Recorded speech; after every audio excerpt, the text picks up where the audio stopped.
আমার ছেলে আজ আছে কাল থাকবে না, আমার মা আছে থাকবে না, ভাই আছে থাকবে না, কই বিল্ডিংওয়ালা পড়ে আছে, বিল্ডিংওয়ালা পালায়ে গেছে, টাকাওয়ালার টাকা পড়ে আছে, টাকাওয়ালা পালায়ে গেছে। তাহলে টাকা থাকবে না, বাড়ি থাকবে না, গাড়ি থাকবে না, এক সময় তো আমার একা হয়ে যেতে হবে। ওই সময় তো চিন্তা করে দেখলাম ওই সময় আমার আপন কেউ নাই, আমার ডানে মাটি বামে মাটি, সামনে মাটি পেছনে মাটি, অন্ধকার অন্ধকার। ওই সময় আমি দেখলাম একজন আমার আপন, তিনি একমাত্র আমার মালিক, আমার আল্লাহ রব্বুল আলামিন। আমার আল্লাহর মহব্বত অন্তরে জমা হয়ে গেছে। ও আল্লাহর বান্দা, যে টাকার পাগল যে টাকার পেছনে দৌড়ায়, যে ক্ষমতার পাগল সে ক্ষমতার পেছনে দৌড়ায়, যে নারীর পাগল সে নারীর পেছনে দৌড়ায়, যে গাড়ির পাগল সে গাড়ির পেছনে দৌড়ায়, আর যারা আমার মালিকের পাগল, ওই মাওলার পাগলগুলো খালি তালাশ করে আমার মালিক, আমার মালিক। আমি বাড়ি পাইছি, গাড়ি পাইছি, টাকা পাইছি, কিন্তু আমার মালিকের তো আমি পাইলাম না। আমার মালিকের আমি কোথায় পাই? আমি যে টাকা নিয়ে পাগলামি করি, এই টাকা তো আমারে চায় না। আমি যে ক্ষমতার পিছনে জীবন কাটাই, সে ক্ষমতা তো আমারে চায় না। আমি যে স্ত্রীর জন্য জীবন দিতেছি, সেই স্ত্রী তো আমার জন্য জীবন দিবে না, দিবে দিবে না। আমি যে সন্তানের পেছনে রক্ত ক্ষয় করতেছি, ঘাম ছুটায় কামাই করি, সন্তান তো আমার জন্য কিছু দিবে না। স্বার্থে আঘাত লাগলে সব চলে যাবে। কিন্তু চিন্তা করে দেখলাম একদিন আমাকে আমার মা ছেড়ে দিবে, বাবা ছেড়ে দিবে, ভাই ছেড়ে দিবে, সন্তান ছেড়ে দিবে। আমাকে সবাই ছাড়িয়া ওই বাঁশবাগানে রাখবে, কিন্তু আমার মাওলা যিনি আমার আসল মালিক, সে আমাকে দূরে ঠেলে দিবেন না। আজকে তো দেখি স্বার্থে আঘাত লাগলে মা আমাকে ভালো জানে না, ভাই আমাকে ভালো জানে না, বন্ধু আমাকে ভালো মনে করে না। আল্লাহ, আমি তোর কেমন আদরের মহাব্বতের মালিক। তুই জীবনে আমার দেওয়া পানি পান করলি বিনা টাকায়, আমার দেওয়া সূর্যের আলো ভোগ করলি ফ্রি, আমার দেওয়া গাছের ফল খাইলি ফ্রি। আমি একটা টাকাও বিল চাই নাই, বিল নেই নাই। ও বান্দা, আমি আল্লাহর সব নিয়ামত খাইয়া একবারও তুই মসজিদে হাজিরা দিলি না, জিকিরের মজলিসে বসলি না, আমি আল্লাহকে আল্লাহ বলে ডাক দিলি না। আমি আল্লাহ রাগ কইরা তোর পানি বন্ধ করি নাই, খানাও বন্ধ করি নাই। আমি আল্লাহ তোর জন্য চলার রাস্তা বন্ধ করি নাই। তোর গুনার কারণে আমি জানি তুই কোন দিন কোথায় কয়টা অন্যায় করেছ। অন্ধকারে মোবাইল নিয়ে গুনাহ করেছো, আমি আল্লাহ সব তাকাইয়া তাকাইয়া দেখেছি। তুই চোখের দ্বারা কয়টা গুনাহ করেছো, হাতের দ্বারা কয়টা গুনাহ করেছো, কেউ জানে না। দরজা জানালা বন্ধ, আমার রহমতের দরজা তো বন্ধ নাই। আমি আল্লাহ রাগ করে পানিও বন্ধ করি নাই, সম্মানের চেয়ার থেকেও ফালাইয়া দেই নাই, বরং আমি এত মায়া নিয়ে তোরে ডাকছি, আয় আয় আয়। আমার রহমতের দরজা ছাড়িয়া তুই কোথায় যাও? ওরে বান্দা, আমার দরজা ছাড়া তুই যেদিকেই যাবি সেদিকেই তো জাহান্নামের আগুন। ওই জাহান্নামের আগুন তো সহ্য করতে পারবি না। রে বান্দা, ফিরিয়া আয় আয়। যদি একবার ফিরিয়া আইসা একবার আল্লাহ বলি আমাকে ডাক দেও, তোর জীবনের সব গুনাহ আমি মাফ করে দেব। ইয়া ইলাহি মুঝসে মুঝকো দূর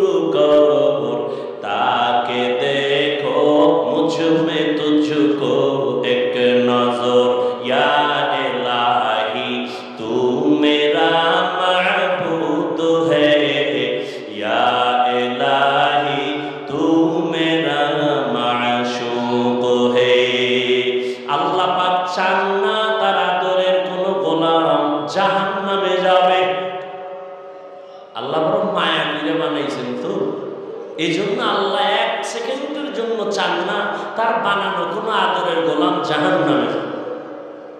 এলাকায় একজন আল্লাহর ওলি আসছেন, মানুষ দোয়ার জন্য লাইন দিছে।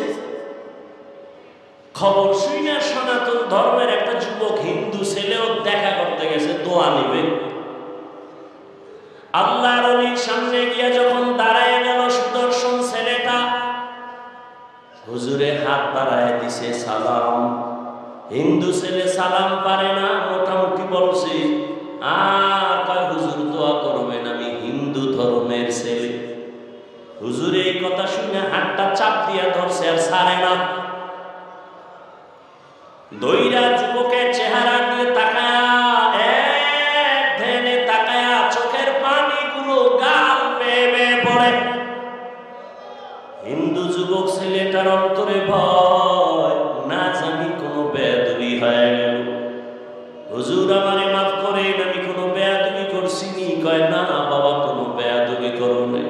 তো কাঁদেন কেন? বলে আল্লাহর কুদরত দেখে কাঁদতেছি। বলে হুজুর কি কুদরত? বলে এত সুন্দর চেহারা তোমারে যেই মাওলায় দিছে,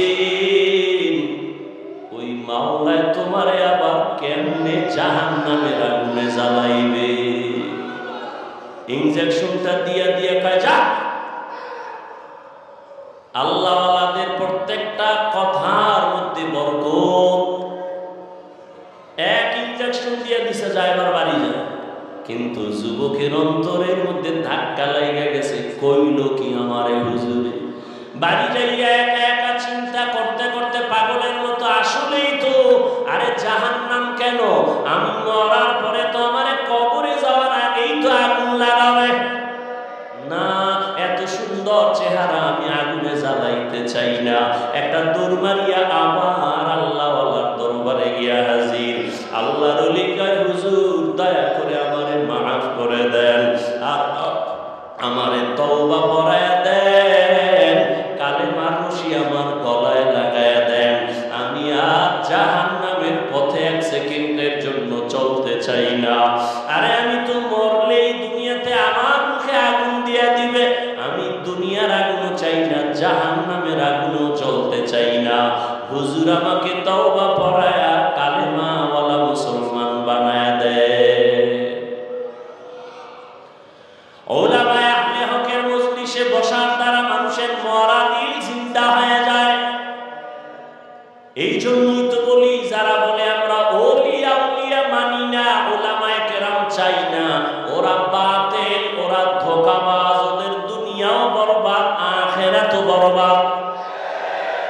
এই যারা দুনিয়া দুনিয়া জিকির করে, আল্লাহর জাত ও সিফাতের কসম, যারা নামাজে দাঁড়াইয়াও দুনিয়া, দোকান, সক্ষমতা, এই সেই, আমি তো হিসাব পরিপূর্ণ করে দেখছি, ওরা দুনিয়াও পায় না, আখিরাতও।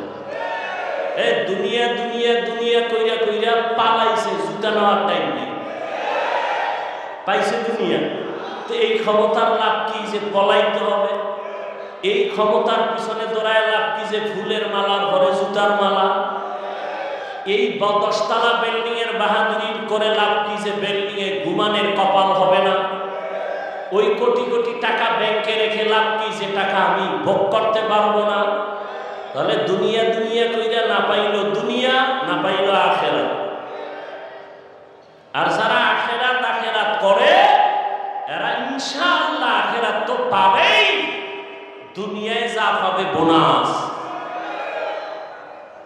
আমরা আখিরাত আখিরাত কইরা চলতে গিয়ে কি না খাইয়া মরে গেছি। মহামারী করোনায় চাকরি নাই, ব্যবসা নাই, দোকান বন্ধ, চাকরি বন্ধ, ট্রেন বন্ধ, ব্যবসা বন্ধ, ফ্যাক্টরি বন্ধ, সব স্কুল কলেজগুলো বন্ধ। কিন্তু খবর নিছেননি, কোরআনের একটা মাদ্রাসাও বন্ধ হয় নাই। বন্ধ হয়েছে? কোন হুজুর কি না খাইয়া ঢাকা শহরে ভিক্ষা করেছে? কষ্টে যদিও জীবন কাটাইছে, কিন্তু গভীর রজনীতে আমার মাওলার সাথে কথা বলছে। অতিও গভীর হয় রজনী যখন নীরবে প্রভুর নাম জপিও তখন, প্রভুর করুণা যদি পাইবারে চাও, গভীর রাতে উঠে প্রভুর গুণগান গাও। আমার আল্লাহ চান না কেউ জাহান্নামে যাবে, এক সেকেন্ডের জন্য চান না, কিন্তু এটাও সত্য কোন মুমিন ছাড়া কোন বেঈমান জান্নাতে যাবে না। আল্লাহ কাউকে জাহান্নামে দিতে চান না, এই জন্যই তো সবার নামে জান্নাতে বাড়ি লেখা আছে। দ্বিতীয়ত তওবার দরজা খোলা। কেন? কয় তুই জীবন ভর গুনাহ করছো, 50 বছর লাগাইয়া গুনাহ করে করে পাহাড় বানাইছো, আর আমার কাছে যদি একবার বলো মাফ করে দাও, তোর 50 বছরের জীবনের সব গুনাহ 1 সেকেন্ডে মাফ করে দেব। তবে আমার কাছে মাফ চাওয়া লাগবে। ইয়া আইয়ুহাল্লাযীনা আমানুস্তাঈনু বিস-সাবরি ওয়াস-সালাহ। আল্লাহ বলেন, হে মুমিন, সাহায্য কামনা কর 2 জিনিসের মাধ্যমে, ধৈর্য আর নামাজ। কেন? আমি আল্লাহ ধৈর্য ধারণকারীর বন্ধু হয়ে থাকি।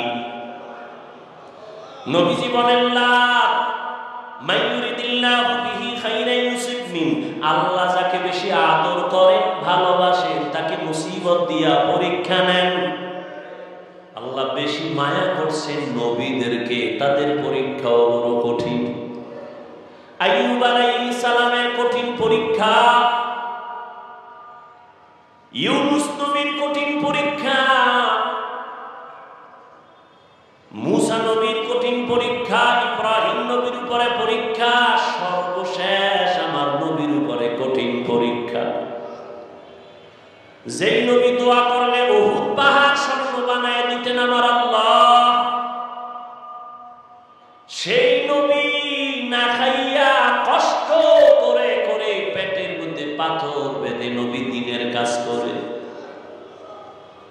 যেই নবী দোয়া করলে আমার আল্লাহ উহুদ পাহাড় স্বর্ণ বানাইতেন, ওই নবীর 3 বছর পর্যন্ত শিয়াবে আবু তালিবে গৃহবন্দী কইরা রাখছে।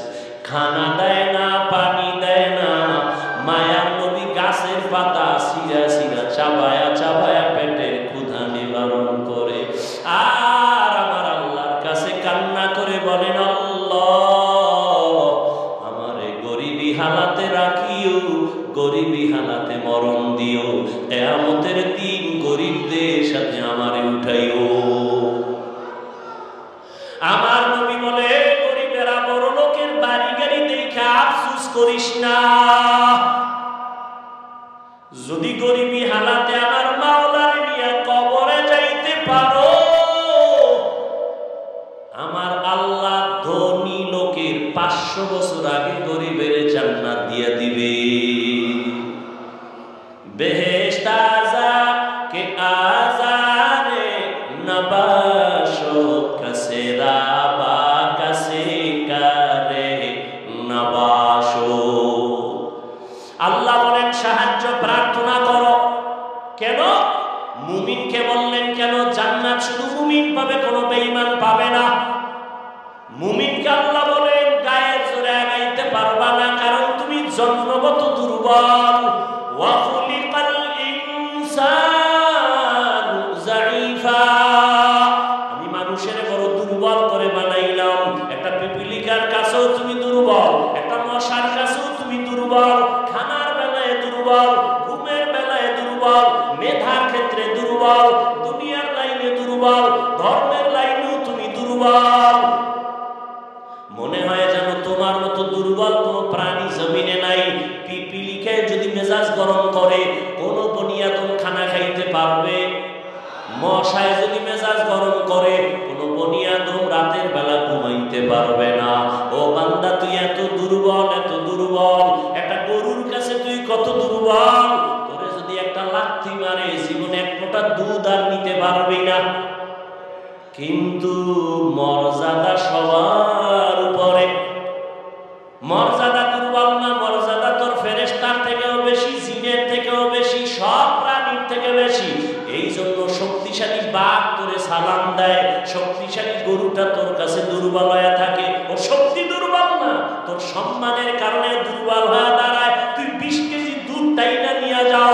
বাচ্চারে দাও না, গরুটা কিছুই কয় না, রাগ কইরা যদি বাচ্চার মায়ের দিকে তাকাইয়া একটা লাথি মারতো, তোরে দুধ দিব না, কোনো বনিয়াদম দুধ নিতে পারতি না, না তোর সাথে বেয়াদবি করে না। তুই যখন গরুটারে ডাক দিয়া কাও দাঁড়া, দাঁড়ায়নি। এই শিক্ষিত ঢাকার মানুষ গরুটায় মানুষের কথা শুনেনি। গরুটারে যদি কয় দাঁড়া, দাঁড়ায় যায়। গরুটারে যদি কয় ডানে, ডানে যায়। গরুকে যদি বলে বামে, বামে যায়নি। একটা গরু যদি মানুষের কথা শুনে, সাধারণ এক চাষির কথা যদি গরু শুনে ডানে যায়, চাষির কথায় যদি বামে যায়, চাষি যদি কয় দাঁড়া, গরু দাঁড়ায়। একজন আল্লাহর ওলি তাদের কথা কেন শুনবে না? এরে আল্লাহর বান্দা, দুনিয়ার সব আমাদের গোলাম, দুনিয়ার সব আমাদের গোলাম। গরু আমাদের গোলাম, বাপ কথা বলেন না কেন? আমরা কার গোলাম? উজানির জমিনে ঘুমিয়ে আছেন কারি ইব্রাহিম রহমাতুল্লাহ আলাইহি। বিশাল বড় জঙ্গল সাফ করে মানুষের ওখানে বসবাস করবেন, একটা জিকিরের মজলিস কায়েম করবেন। জঙ্গল সাফ করতে গিয়ে দেখে একটা গম্বুজ, ভেতর একটা বাঘ তার বাচ্চারে দুধ দেয়। কারি ইব্রাহিম ডাক দিয়া কয়, বাঘ বনিয়াদম আসছি, থাকবো, তুমি তোমার দেশে চলে যাও, এলাকায় যাও। আল্লাহর ওলি কথাটা বলতে দেরি, বাঘ তার বাচ্চা কাঁধে নিয়ে দৌড় দিতে দেরি করে নাই। এখন এখানে আপনি প্রশ্ন করবেন, বাঘে কেমনে শুনে? আমি উদাহরণ আগে দিছি না, একটা চাষির কথা গরু শুনে? বলেন, ঘরের মহিলা মুরগিরে যখন ডাক দেয় তার ভাষায়, মুরগি আয়নি। সন্ধ্যাবেলা আম্মা জানেরা যখন খেতে হাঁস পানির মধ্যে জোরে ডাক দিছে ওই ভাষায়, হাঁস আয়নি। আল্লাহর ওলির কথা বাঘ শুনবে না কেন? তোমার কাছে পাইলে কিছু শায়েস্তা করতাম, তোমার কলব নষ্ট হয়ে গেছে, তুমি ঈমান নিয়ে মরতে পারবা কিনা ভয় লাগে। কারণ আল্লাহ যাকে অপছন্দ করেন তার প্রথম কাজ আলেমের বিরোধিতা করা। যারা আলেমের বিরোধিতা করে তার প্রমাণ হলো আল্লাহ ওর উপরে কি বেজার, এটা প্রথম প্রমাণ। আর আমি বাংলায় কি বলি, আমাকে বাঙালিকে সাইজ করতে হইলে আরো কিছু শব্দ লাগে। যারা আলেমের বিরুদ্ধে লেখে ফেসবুকে আর বলে, এরা সবগুলো সন্তান মা বাবার অভিশপ্ত সন্তান, একটাও মা বাবার আদরের সন্তান। খবর নেই, যারা আলেমদের সাথে বেয়াদবি করে ফেসবুকে লেখে, সবগুলো সন্তান মা বাবার অভিশপ্ত সন্তান, একটাও মা বাবার আদরের সন্তান না। খোঁজ নাও, ভালো করে খোঁজ নাও। আল্লাহ হেদায়েত দান করুন। আলেমের বিরোধিতা করলে ইসলামের কোনো লাভ আছে? কেন করো? বরং তোমার কপাল তুমি ভুগতেছ। মানুষ বড় দুর্বল, জন্মগত মানুষ দুর্বল, মেধার বেলায় দুর্বল, খানার বেলায় দুর্বল। ঢাকা চিড়িয়াখানায় লেখা আছে একটা বাঘের দৈনিক খানা 17 কেজি গোশত। পারবে কেউ খাইতে 17 কেজি 3 বেলায়? আছে এরকম খাদক?